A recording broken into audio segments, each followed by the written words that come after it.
Good evening and welcome to Primetime Lawmakers for March 10th, 2011, the 27th legislative day of the 2011 session of the Georgia General Assembly. I'm Scott Slade. Coming up in tonight's program, the bill that will cut full tuition payments to most Hope scholars to keep the scholarship program afloat achieves final passage. Governor Deal says he will sign the bill into law early next week. In an early morning session, the House Appropriations Committee passes the FY 2012 budget. The $18.1 billion spending bill is expected to be heard of the full House tomorrow. The House approves a controversial measure allowing health insurance to be sold across state lines. Supporters say it gives consumers more choices. We'll continue our leadership interview series this evening. Tonight, Chairman of the Georgia Legislative Black Caucus, Senator Emanuel Jones. And for some help in making sense of this week's activity under the dome, we turn to our panel of legislative experts. Buddy Darden, former state legislator and congressman who's senior counsel to McKenna Long and Aldridge, and Bill Crane, political analyst with CSI Crane, will both join us. All that's coming up tonight on Primetime Lawmakers. But first, the Hope Scholarship legislation is headed to the governor's desk. Ewandi Lawson joins us live from the Capitol. Good evening, Ewandi. Good evening, Scott. Despite the rancor we heard from Senate Democrats and demonstrations by university students, House Bill 326 is on its way to getting the governor's signature, with agreement today between the House and Senate about several changes. The new Hope Scholarship will provide a portion of tuition based on lottery revenues to high school students earning a 3.3 GPA or higher. Students with a 3.7 or above and high standardized test scores can qualify for the Zell Miller Scholarship to pay for full tuition. The valedictorian and salutatorian from every high school will also earn the Zell Miller Scholarship, and the Hope Grant to attend technical school will be available for students earning a 3.0 GPA or above, with chances for technical students to regain that scholarship 2 times if their grades slip. The final movement of the bill began when the House agreed to Senate changes to HB 326. On the gentleman's motion, the ayes are 136, the nays are 32. This House has agreed to the Senate substitute to House Bill 326.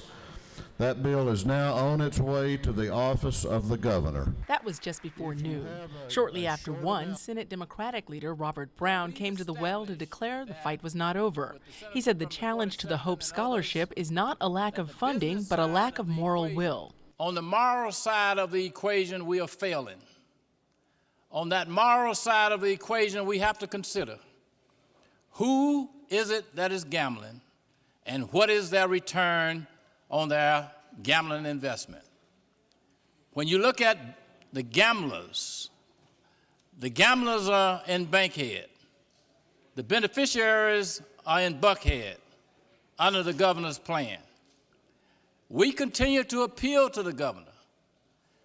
Do not let that balance sheet of morality fall on the side of saying that we're going to look out for the so-called best and the brightest at the expense of the poorest and the undereducated. About 2 hours later, the governor told reporters that most of the ideas promoted by Senate Democrats had been discussed and pushed off the table during House consultation about the bill. And he pointed to support from House Democrats as proof of the bill's broad appeal. I think if you see the fact that we had the minority leader of the House stand with us at every stage of the game, support us in this effort, I think says a lot for her. I think it says a lot for the fact that the minority was willing to engage and we were willing to have them as a part of the process. I think that's good for the citizens of the state of Georgia. Governor's office says that Hope bill will be signed early next week. In other news, the House Appropriations Committee agreed to an $18.1 billion budget for fiscal year 2012. That spending plan includes the $300 million cut to lottery-funded programs, including the Hope Scholarship and pre-K. House Appropriations Chair Terry England says the budget reflects a 7% cut to most state agencies. If you look at your front sheet, it shows an overall increase of 2% of state funds. However, the overall budget, including federal funds, is actually down $900 million. And a lot of that comes from us losing the stimulus money that comes out of the budget as we go into 12. In essence, we have nearly $1.7 billion less to deal with than we had when we passed the amended fiscal year 2011 budget. Per capita, this puts us on par even without inflation factored in at less than 2001 levels, even though our population has increased by 18% in this same decade. In general, we accommodated these reductions by executing an average of a 7% cut to agencies and departments, totaling about $500 million, $500 million. The General Assembly also reduced its budget by 7% for the coming year, not including a $3.8 million ad needed to hold a special session in order to draw new legislative and congressional maps. House Bill 78 is expected on the full floor of the House tomorrow. And in the House today, passage of a measure allowing health insurance plans approved in other states to be sold in Georgia. Those who oppose HB 47 say it could cut consumers off from access to complete prenatal care, mammograms, and diabetes management coverage. Here's Representative Stephanie Stuckey-Benfield. I see this as us giving up control in Georgia, allowing other states to dictate what we do here. Why would we want to give up that control? In essence, I see that we're dismantling protections we fought for. And I'm just going to close with this. Quite a few people pushing the bill said, well, we're fighting for consumers. We're going to give consumers more options. If that's the case, why aren't the consumer advocacy groups out in the hallway at the ropes asking us to vote for this bill? They're not out there pushing for this bill. They're opposing this bill. Look at who wants this bill. It's the insurance companies. It is not the consumers. If you want to vote for the consumers, I urge you to vote red. Bill sponsor Representative Matt Ramsey says the bill actually expands consumer protections. For the first time in the history of Georgia, we are going to ask the insurance commissioner, pursuant to this bill, to develop a benefit disclosure form for every policy sold pursuant to this legislation. It will be a simple piece of paper that Chairman Meadows and insurance carriers all over the state can hand to their consumer and say, here's the choice. Here's the choice that you can have. You can look at this policy, this policy, this policy, and every one of them, we're going to give you a piece of paper that says, here's the products that I can offer you and the coverages that I can offer you. This is truly the best thing we could do from an informed consent standpoint in terms of putting power in the hands of our consumer, is let them know simply, here's what you can buy, here's your range of options.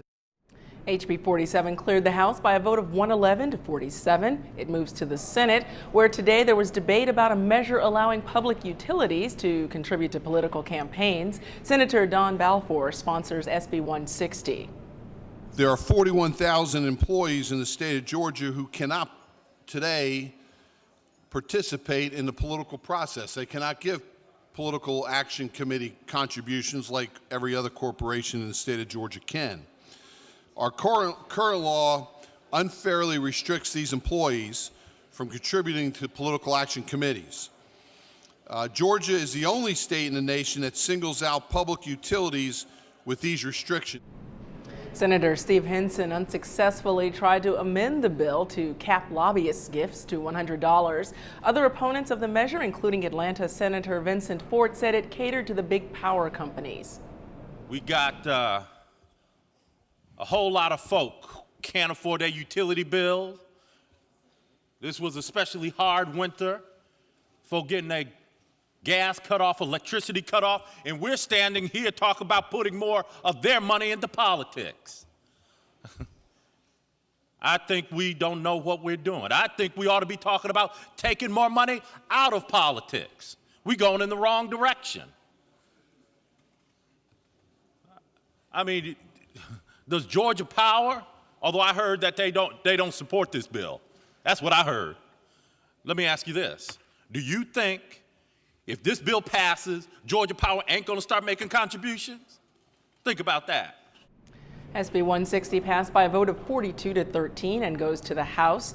The Senate also agreed to make all DUI convictions involving illegal immigrants felonies. Senator Bill Cowsert asked the sponsor of SB 162, why not just make all drunk driving convictions felonies? The ones who are here illegally have broken the law to begin with. And we've seen a disproportionate number of DUIs committed by that group of persons who have broken the law to begin with.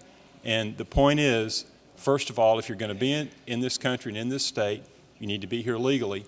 And then secondly, if you're going to, you need to abide by the laws. And it encourages those who are here illegally, to not to get on the roads and if you're intoxicated and drive. If our federal government is not going to protect us, then we as a body need to do something to protect the citizens and the residents of this state from the people who are breaking these laws. A motion to postpone action on the bill failed. Senate Bill 162 passed by a vote of 35 to 18, and it now heads to the House. Reporting live from the Capitol, I'm Wandi Lawson for Primetime Lawmakers. Well, things are getting busy, Monty. I'm curious about Senate Democratic leader Robert Brown's assertion that the hope battle is not over. Is there any way to stop that bill now that it's headed to the governor's office? No, Scott, not from a legislative perspective, but Senate Democrats are vowing that they're going to continue to try to revise this measure in future sessions, and they also say that the governor's proposal is going to bode very poorly for Republicans during the next election cycle. All right, thanks very much, Monty. Have a good evening. Thanks. In tonight's leadership segment, Monty sits down with Georgia Legislative Black Caucus Chairman Senator Emanuel Jones, who tried to amend the Hope Scholarship proposal to include a full ride for the top 3% of students at all Georgia high schools. My amendment was very simple, and it would have allowed the top 3% of students that graduate from Georgia's high school to be eligible for the Zell Miller Scholarship. And sometimes it's easy for us to take credit and say, well, you know, the governor made a concession and took the top 2 students. But if you look at the top 3%, and we've shown the governor how we can pay for that. Under the governor's proposal, the Zell Miller scholarships cost right at $15 million. Under our proposal, it would be a lot less, because if you take the top 3% of the students, regardless of what their SAT score is, those students are going to come from a cross-section of Georgians, of both geographically as well as ethnically. And those students are going to attend all of the schools across the state of Georgia. With the Zell Miller Scholarship and that qualifying there having the 1200 SAT, those students more than likely going to be concentrated in the top 2 schools in Georgia, and that's UGA and Georgia Tech. The Senate Democratic leader Robert Brown said from the well today that this is not the end of the Hope Scholarship debate, and that the bill is headed for the governor's desk. What do Senate Democrats intend to do at this point? We plan to continue to fight certainly through the end of this session and well into the next year, and whatever it takes, so that we can make some meaningful reforms to the Hope Scholarship so that we're a lot more inclusive rather than exclusive with these scholarships. We believe in including those from not just the urban areas where the wealth is concentrated in this state, but also from the rural areas and Rust Belt areas. When kids have an opportunity to go to the different schools instead of being concentrated at Tech and UGA, where the tuition is the highest, these other schools have lower tuition, which means it would cost a lot less on the scholarship fund for those students to attend those schools. So since money is the issue, what response were you receiving as per why these lower cost plans would not be acceptable? The governor has held to his position, but he has shown some movement toward allowing more students to be eligible for these scholarships. And the resistance from including 3%, just the top 3%, I'm not sure why they're so resistant to that particular issue. In an average class size of 200 students, you're looking at 6 students, irregardless of what their SAT, eliminating that qualifier, the top 6 students. The governor's already agreed that he'll take the top 2, the valedictorian and salutatorian, so we're looking at incrementally adding 4 students. Those students would be eligible for Hope anyway, but on a reduced basis. We're talking about giving them an additional 10% so they can be considered Zell Miller scholars. So let's switch gears and talk a little bit about some of your legislation. You have SB 105, which would allow for the parole of some child offenders. Talk a little bit about that legislation and what makes it significant. Senate Bill 105 basically puts in place a juvenile parole panel within the Department of Juvenile Justice. I was encouraged by some statements that I read here recently from our Attorney General Eric Holder. He mentioned in his statements that across the country that the system for juvenile justice is broken. He mentioned in his comments that there are too many kids of color that are going to school, going to these detention centers, and ultimately they wind up on a path back toward the big prison. He mentioned that there's no rehabilitation taking place, and that the priority should shift from detaining and students to these young people, these children, to some kind of system of rehabilitating so they can go on and become productive citizens. My bill will allow, Senate Bill 105 would allow Department of Juvenile Justice to parole children after they spent 1/3 of their time in detention. It's not modifying their sentence.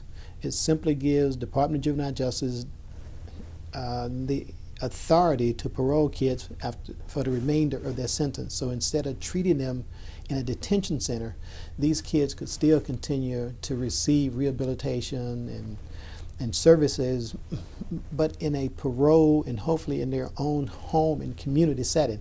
And I believe that's an important step in rehabilitating our system. What are some of the benefits that you've heard that could come from that, and also speak a little bit to the public safety concerns about, obviously, whenever you talk about releasing an offender back into a community? Well, you got to remember that these are youthful offenders, and my bill only target those that are the less serious crimes that have been committed, those that are the designated felonies. So we're not talking about the most violent offenders out there in the detention centers. That's not part of the legislation. Certainly the benefit to society is that we have an opportunity to rehabilitate a child. And we got to remember that's important. Some of these kids commit offenses and they never ever go on to commit another offense again. That's been well documented. And it's also been well documented, the longer kids stay within a detention facility, the more likely they are to reoffend. When you look at the high recidivism rate in the state of Georgia, over 67%, if we keep kids in these detention facilities, they're not going to, the longer they stay there, they're not going to become better students and productive citizens. As a matter of fact, the opposite is going to happen. And certainly a great benefit to society if we can rehabilitate these children is that we have a much stronger and more productive workforce. Our communities are safer. They are tax-paying. They're paying into the system instead of spending roughly $230 a day to detain a child in a detention facility. And certainly the cost savings to the state will be tremendous. And that's going to have to be our last word for today. Senator Emanuel Jones is the chairman of the Georgia Legislative Black Caucus. I want to thank you so much for joining us here on Primetime Lawmakers. You're so very welcome. Thank you. After this short break, I'll be joined on set by Buddy Darden and Bill Crane for some legislative analysis. From hope to health care, a lot happened this week. We'll talk about it. Stay with us.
Welcome back to Primetime Lawmakers as we approach crossover day next week, the last day bill could pass the Chamber of Origin before the General Assembly adjourns. It's normal for the lawmaking process to pick up steam. A lot has happened this week under the Gold Dome, with multiple notable bills coming before the House and Senate. On Monday, the FY 2011 supplemental budget achieved final passage. Governor Deal announced the restoration of the full day for pre-K. The Senate considered several bills asserting states' rights over the federal government, calling it 10th Amendment Day.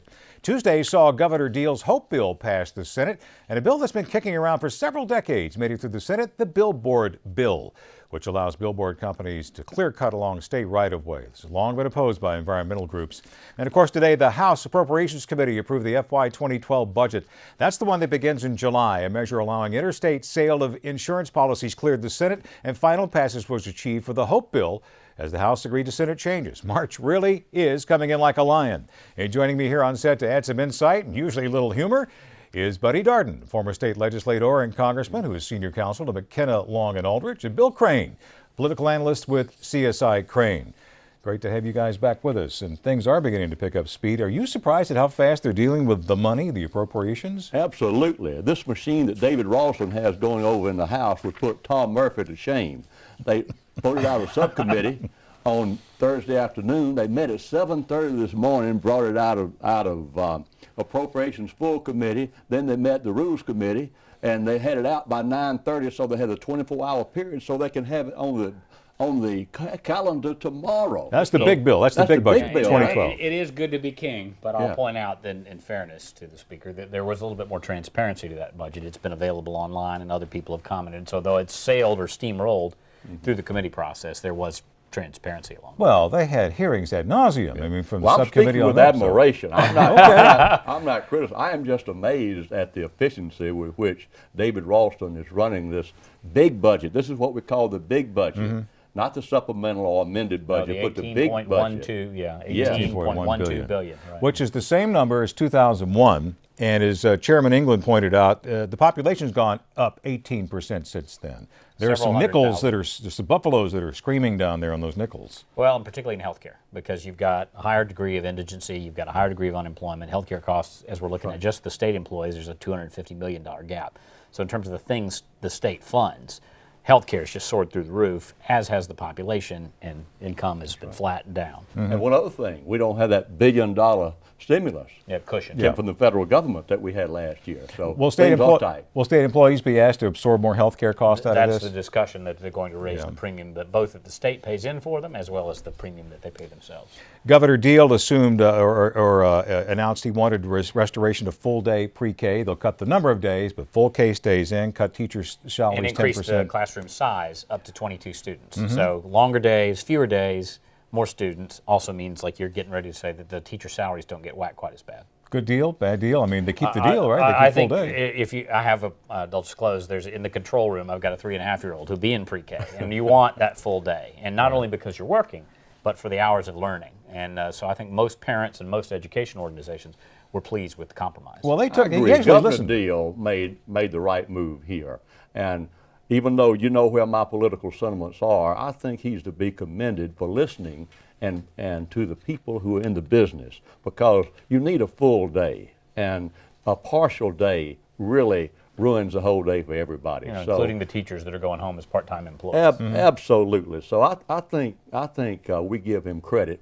for looking at this situation, and I think the real mark of a good leader is to change your mind every now and then, and he did. So I give him good credit for it. Got that idea for some teachers, apparently, Right. who spoke to him about it. His wife among them.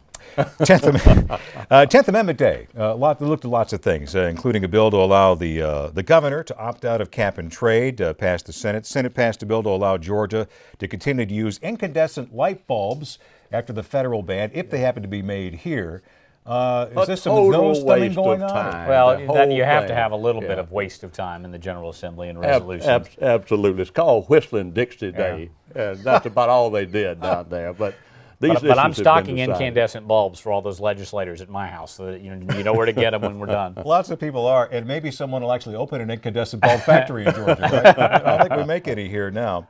The Hope Bill, that's a huge deal. Final passage, on its way to the governor. Talk a little bit about the compromise that had to be forged here to make it work. Well, I think there were one of the outstanding performances I saw this week was State Senator Jason Carter, who's a Democrat, challenging some of the assertions made in the bill, and then the Republicans that came forward and put 2 students from every high school, the cum laude graduates, summa cum laude and a magna cum laude graduate, automatically every high school in Georgia has at least 2 Zell Miller scholars, to make sure that the excellence doesn't get concentrated, if you will, and the dollars out of Metro Atlanta.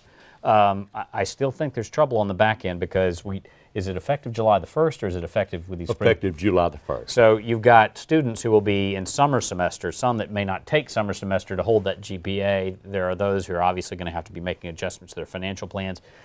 High school students who've been coming all the way through, who are just going to make it, who are now going to be below the threshold. So the governor is going to sign it, but I don't think we may be done. We may revisit this next year, although they say otherwise. Well, as I understand, the Lottery Commission had a serious problem by not doing it on July 1st, because they run on the fiscal year. And I'll just say this about Hope. It's over. It's not the bill that I would have proposed, but it was proposed by the governor.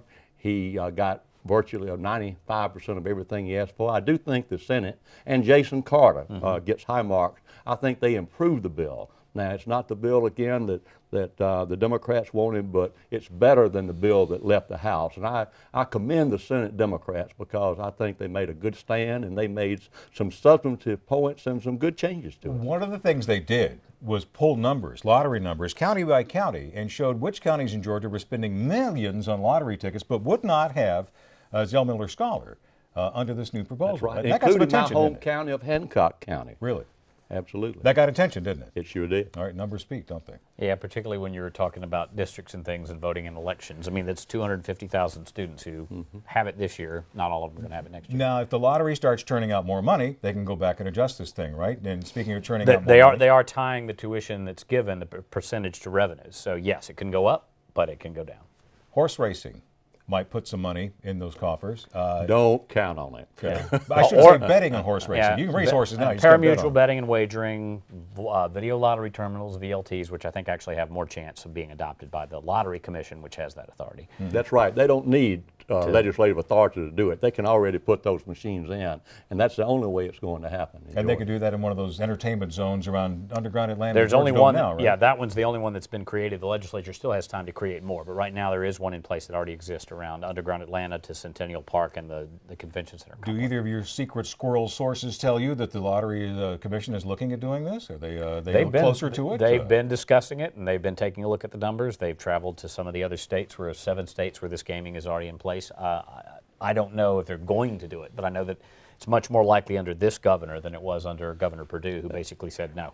That's true, and is there a finite amount of lottery dollars? That is, if people play these machines, the parimutuel machines, then do they not spend the money on something else? And so it's just a question of whether it'll produce more revenue. Yeah, in other states, it draws a different type of gamer. It's more like a convention or a hotel visitor than the scratch at the Quick Trip.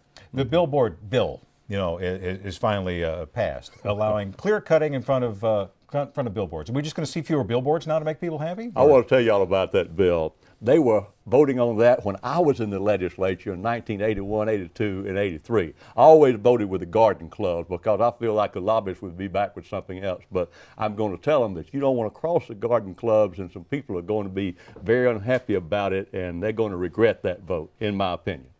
It's a jobs bill in that economic development and tourism are really drivers downstate. And when you're going down I-75 or 85 or any of those corridors, you do decide where to get off and where things are via billboards. So you probably will see more what I call mega boards, larger ones that'll be put in now that this right and privilege is there to trim back, because if you can't see a board, you can't rent that board. Well, won't it be a little prettier to have them not be 300 feet tall or whatever it is? To get we them a little can lower? talk about aesthetics, but I travel through a lot of states that don't have any billboards, and you never know what to get off to do.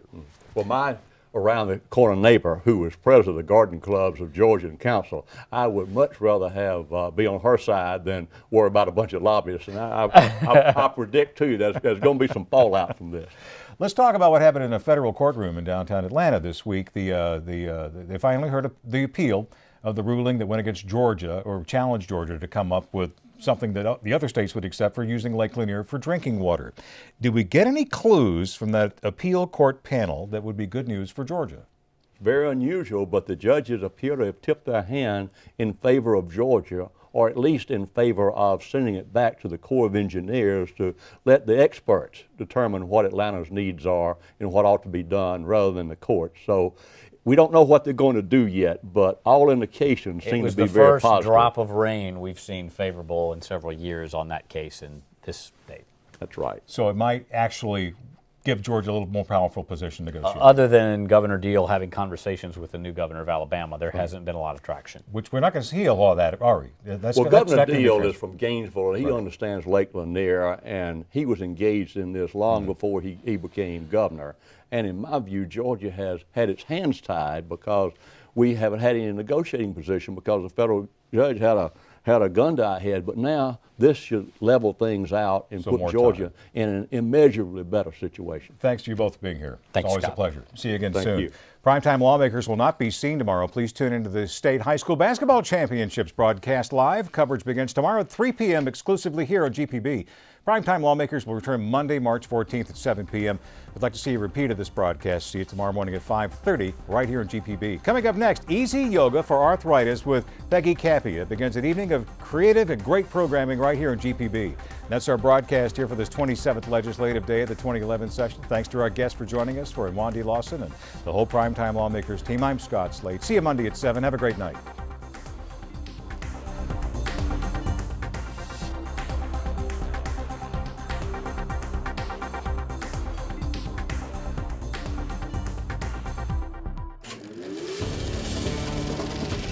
This is a GPB original production.